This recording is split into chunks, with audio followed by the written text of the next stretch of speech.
इंदोरीकर महाराज म्हणतात की बाई 11ला कामाला येते आणि 2 तास खाते. काय खाते तिचं तिला माहित नाही. त्यांच्या म्हणण्याचा अर्थ हा आहे की बाई जेव्हा रोजीनं कामाला येते तेव्हा बाई आरामशीर काम करते, म्हणजे नुसती इग्नोर करते, कामं काही पूर्ण करत नाही. पहिले पाणी प्यायला जाते, मग जेवायला बसले की 2 तास उठत नाही, मग परत थोडं काम केलं की परत त्यांना तहानं लागते, असं ते म्हणतात. तर मंडळी, ते त्यांची गोष्ट काही खोटी नाही, 100% खरी गोष्ट आहे. मी माझा अनुभव सांगते.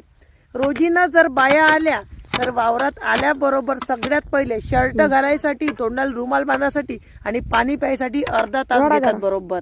त्याच्यानंतर कामाला लागतात. कामाला लागल्यानंतर त्यांना पुन्हा तहान लागते 1-1.5 तासांनी, तेव्हा पाणी प्यायला आल्यावर 15 मिनिटं घेतात. नंतर परत 2 तासांनी जेवायला येतात आणि जेवायला आल्यावर 1-1.5 तास घेतात. सत्य गोष्ट आहे, रोजीच्या बाया सांगताय. आणि तिथे जर हुंड्या